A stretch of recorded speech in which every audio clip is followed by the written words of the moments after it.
Thank you for following along with another episode of Forgotten Gear Restoration during Fender Blonde Week, as it turns out.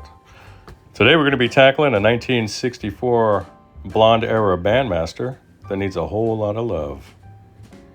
Don't forget to like and subscribe. Top of the morning, goons and mutants. A cool and overcast day here in what is ostensibly supposed to be sunny Southern California. But it is nice to get actual weather.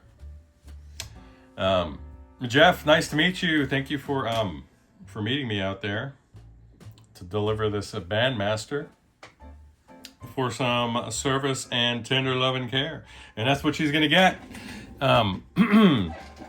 As you had forewarned aptly, this lady has some dry and crispy grill cloth. And I would do as you suggested yourself, grab some new wheat colored grill cloth and just have at it, brother. These came from the factory with either oxblood or the wheat colored grill cloths, and this one's super crispy, and you can kind of see that just from setting it down gently, it's starting to really shed, which is sad. It just breaks my heart. I don't know if you can see that. Can you? Anyway, you can kind of see the little bits down there. So let's get her out of the head shell for an inspection. But before we do that, I'm gonna power her up on a current limited supply and just see what she's doing. We'll do a quick general assessment from the exterior, and I'll get her turned around and do that. Stand by. Okay, here we are. And I appreciate you sharing the backstory behind this amp. I think you were saying you're the third owner, and it was originally in the custody of a Fender employee from back in the day. Very interesting. Yeah, it does look like the chassis stamp indicates 64. You were saying the transformers are dated to 63. So clearly a transitional model between the brown and blackface, and maybe more particularly a transitional model between the blonde and the blackface ones. Just to further pigeonhole it, huh? So it looks like it looks like the original owner was holding this thing maybe in a garage near the coast. The type of corrosion I'm seeing on the chassis is light, but something that would indicate that particular location. It's less of the more gently aging indicator, which would be that what we call white rust, and more of the actual rust itself, which is just in a form of pitting, and at some other point can be cleaned off to a large degree. And we're going to get a nice 6 foot length of grounded power cord in there for you as well, somewhere along the service. And wow, every time I move this thing, it's more and more that grill cloth is shedding. So it's just, it's breaking my heart. It's breaking my heart. So let's just check the fuse. Let's see what we're working with. So usually back in the day, the 3540 watt Fenders would have a 2 amp slow blow. But these days, given the increase in wall voltage, it would be okay to put a 2.5 amp fuse in there. And somebody put a 3 amp fuse, which is totally suitable for this amp. A 3 amp fuse is totally suitable for this amp, so I would leave that be. Whoa. Here's some sticky tube sockets. Shields. Or tube shields. Gotta love the older construction. Nice thick-walled metal here. And the prior owner's fingerprints, which you could see there near the base of the shield, permanently etched into it.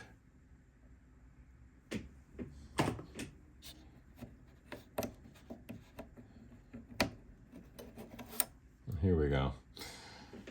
Nice.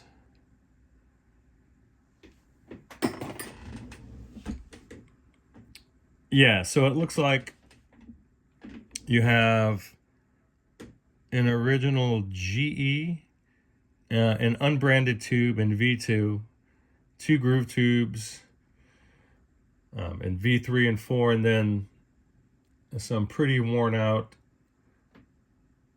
606 Bs, some groove tube, old worn ones. These old 606s, and your iron's nice and straight, which is nice. Awesome. So let me get all the levels down. The pots feel nice and slick. Maybe they're, oh, except for this guy. And hopefully that's just the knob slipping on the shaft there. So let's get her going, and I'm gonna refocus this next shot here on the current limiting bulb. So there's the bulb there in the center of the shot, and we're gonna focus on that. We want to see a nice orange glow, not too bright. If you see the wall light up and hear some loud commotion, that's gonna be me diving for the power switch. So we're gonna go ahead and turn on the high tension, followed by the standby switch. So there we go. You probably can't see it in the shot. There's just a little bit of color on that filament. Let's get you over here. As our heaters come to life. There we go. Oh, getting a call. Hang on. And we're back. All right. So we're dropping about 7 volts with through just the heaters being engaged. Let's put her into play mode. Here goes the standby switch. And that's about what I would like to see for a 35, 40 watt amp.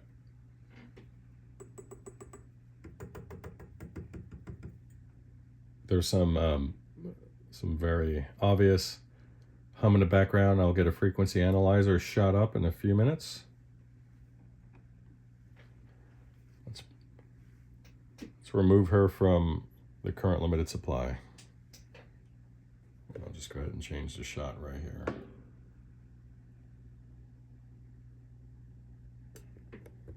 All right. Something a little more interesting to look at than that nasty wall, huh? Okay. Channel 1's a little crispy. That's okay. It's an old amp. What do you expect? Not much noise from the preamp, which is nice. Now let's check out the bright channel, or effects channel. Little crispy controls there.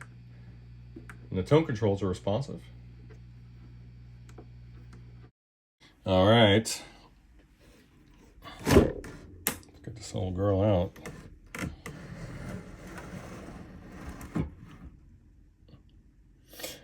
All right, so straight away, I can see that it was serviced probably in the 2000s, which is good. All right, stand by. I got some commentary. I was gonna need a little bit of love. Holy cow. Wait till you see this. All right, let's get in there.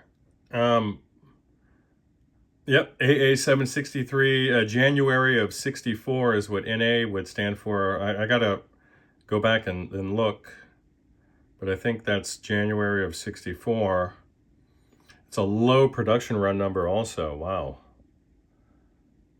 And this is all original 1963 Schumacher iron. And you can see she was running a little spicy. And this is where the quote-unquote death cap exits the chassis.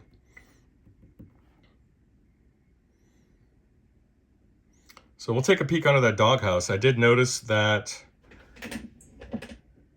oh,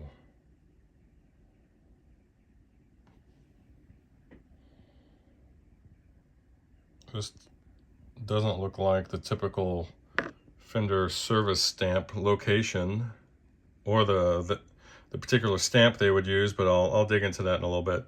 Now, on the other side of the chassis, it looks like it was serviced in the 90s or early 2000s, but let's take a peek under this doghouse cap. And no, I'm not going to run the old gag with Frank from the past. No time for that today. All right. I did have to vacuum some little spider friends away. That's all right.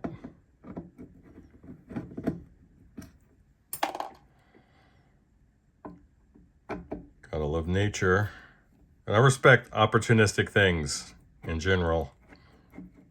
I like scrappy little things that just get it done.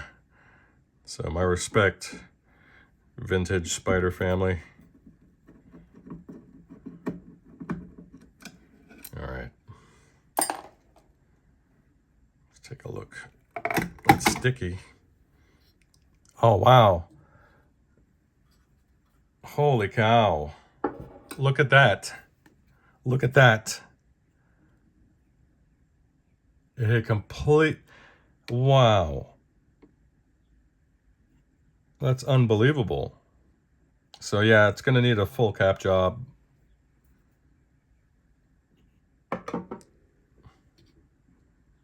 It looks like part of this resistor was blown away. No, it's just a little funk. Let me get this thing turned around. But this is this is unbelievable. Look at that. And yeah, 1996. So our presumption about when that thing was serviced, based upon the appearance of the caps on the open side of the chassis, was correct. So these will all go bye-bye. And I'll take these tubes off while I'm at it, because these may have some life left.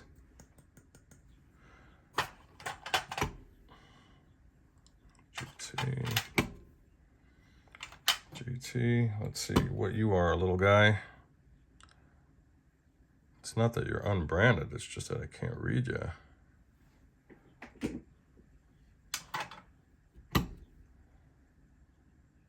And this is an old GE. All the sockets are original. So, yeah, we got our work cut out for us. Let me get this flipped over. Hey, Jeff. So, this would definitely explain one of the issues you were having, huh? It just sheared right off. Just sheared right off. And now this is why we're supposed to put a little bit of silicone down there, or silicone rather. So update soon. I'm done with the interior. Bye. All right, so I will test these cathode bypass caps, but I can almost guarantee they're going to be okay.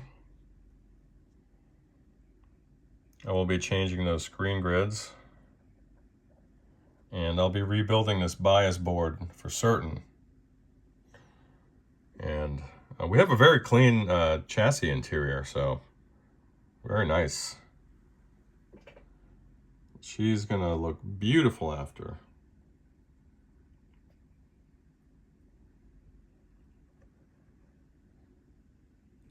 So let's kick this off. Okay, we got her repopulated.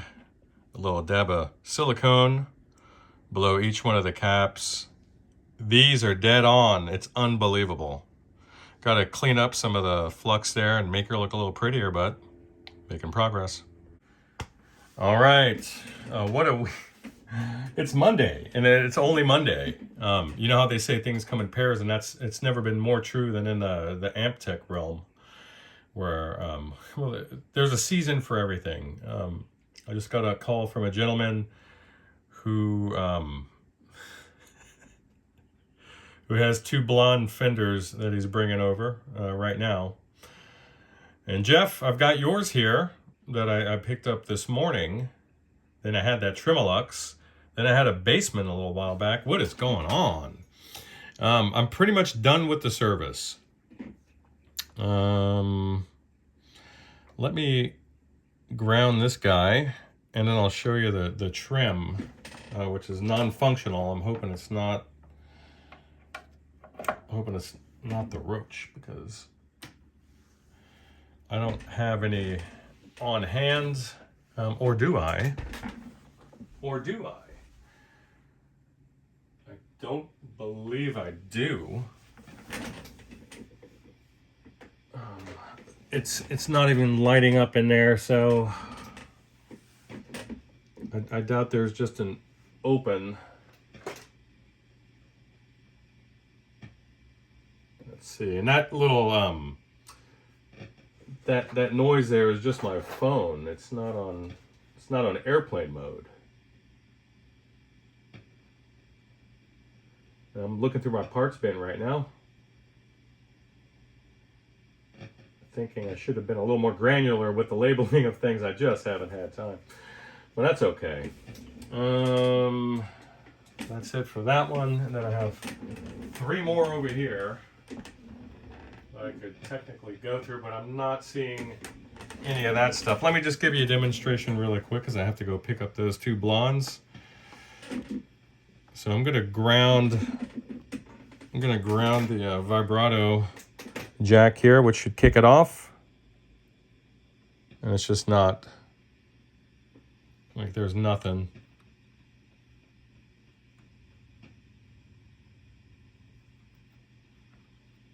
There's just nothing. So I will get back to you on that when I return. Bye. All right, Jeff. Actually, got your new pilot lamp bulb in there. We're gonna test her out. Ooh, sorry for the curt video. Super busy Monday.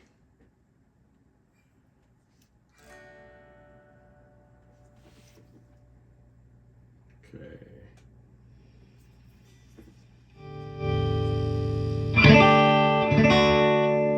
Oh, so nice.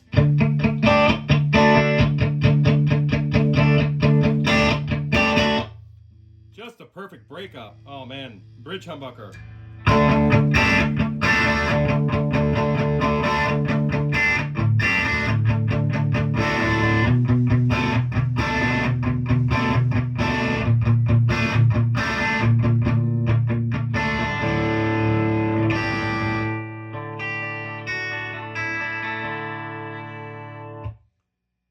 Oh, I love this amp.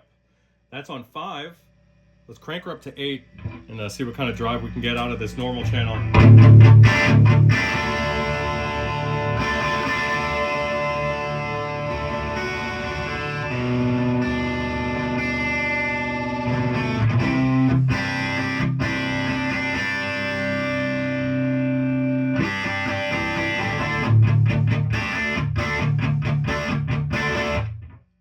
So nice.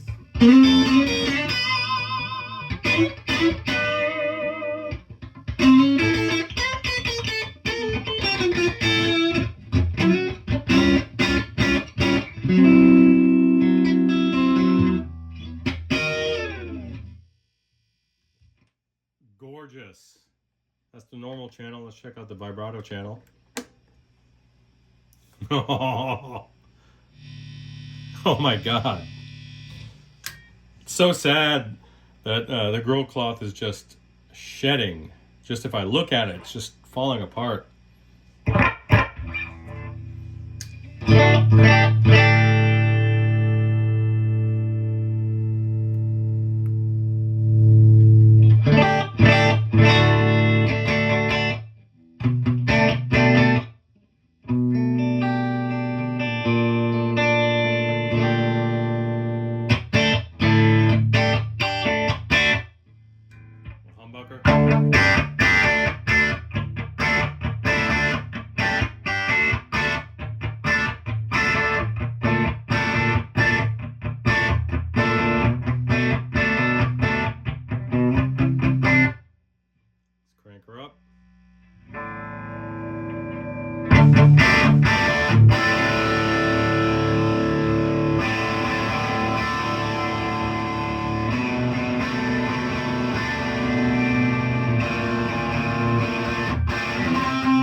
I'm without words.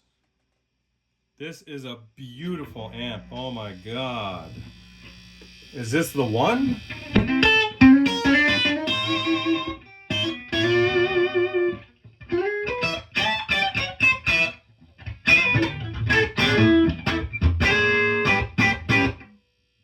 Wow.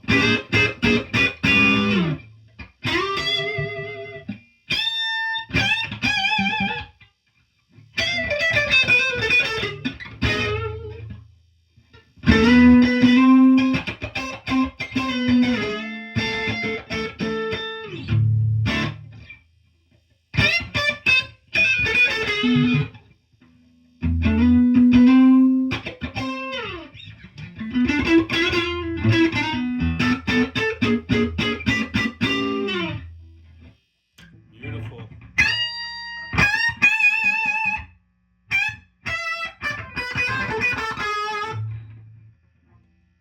And that's just guitar noise.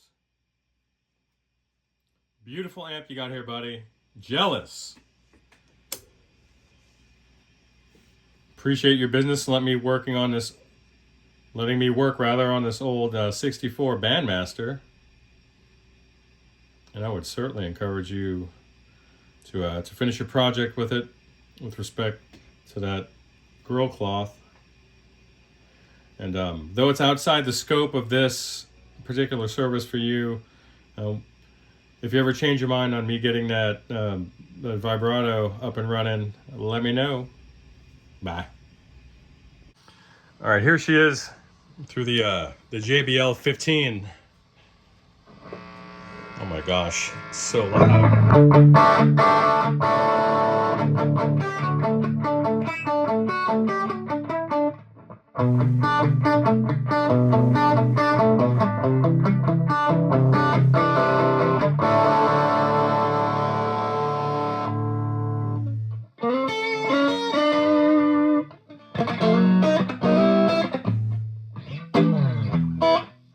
That's the amp on 10.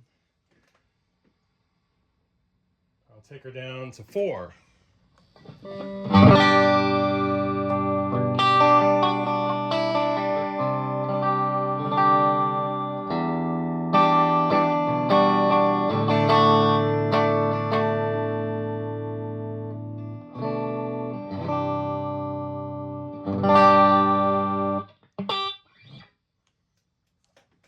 And a beautiful amp. Thanks again.